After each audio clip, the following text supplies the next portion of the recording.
కూటమి ప్రభుత్వం అధికారంలోకి వచ్చాక పొన్నూరు పట్టణంలో ఇప్పటి వరకు 10 కోట్ల రూపాయల అభివృద్ధి పనులు చేయడం జరిగిందని ఎమ్మెల్యే ధూళిపళ్ల నరేంద్ర కుమార్ తెలిపారు.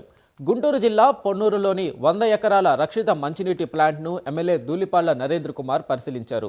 నూతనంగా పట్టణంలో CRDA నిధులతో 5 కోట్ల రూపాయల విలువ గల సీసీ రోడ్లు, సైడ్ డ్రైన్స్, పార్కుల అభివృద్ధి పనులు చేపట్టడం జరుగుతుందని చెప్పారు. MLA ధూళిపళ్ల Narendra Kumar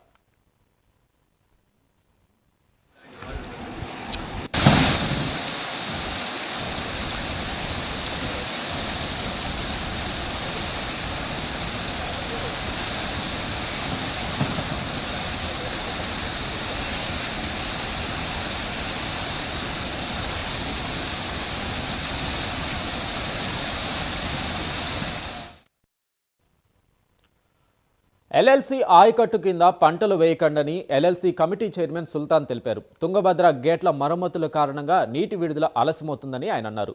TB dam 19వ gate కొట్టుకుపోవడం, అలాగే 4వ గేటు కూడా రిపేర్ కారణంగా నీటి విడుదల ఆలస్యమవుతుందన్నారు. ఉన్న నీటితో మిరప పంటలు వేసుకోవడానికి సరిపోతుందన్నారు. జనవరి 10వ తేదీన నీటిని విడుదల చేస్తామని టిప్పు సుల్తాన్ చెప్పారు.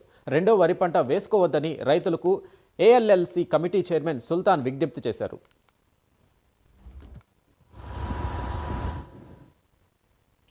గేట్లు ఎల్ఎల్సి తుంగభద్ర డ్యామ్లో గేట్లు మరమ్మతులు కోసం మనకు 19వ గేటు చాలా దెబ్బతింది. అది కొట్టుకుపోవడం జరిగింది గతంలో, మీకు అందరికి తెలిసిన విషయమే. నెక్స్ట్ ఇప్పుడు మనకు ఉండేవన్నీ ఇంకా 4 గేట్లు చాలా మరమ్మతులు చాలా ఉన్నాయి. వాటిని వెంటనే మరమ్మతులు చేయడానికి కోసమే మేము ఈ సంవత్సరం రబీకి నీళ్లు బంద్ చేయడం జరుగుతూ ఉంది. ఇప్పుడు మనకు నీళ్ళు వచ్చి జనవరి 10వ తారీఖునే మనకు గవర్నమెంట్ బోర్డు వాళ్ళంతా కర్ణాటక బోర్డు మనకు చెప్పడం జరిగింది. దాన్ని బేసిక్ చేసుకొని మన రైతులందరూ ఏదైనా కానీ మన పంటలు వేసుకోవాల్సింది ఇవే జొన్న కానీ లేకపోతే సద్ద కానీ కొర్రలు కానీ వేసుకుంటే వాటి నుంచి రైతులందరూ సాటిస్ఫైడ్గా సరవుతున్నారు.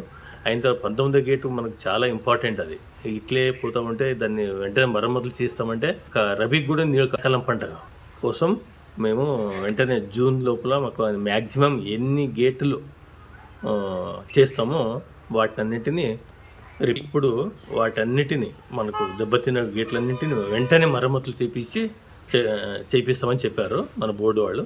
దాని గురించి మేము మాట్లాడడం జరిగింది. ఇవి bulletin updates. Keep watching Prime nine news. నిజాం ఇదే మా ఇజాం.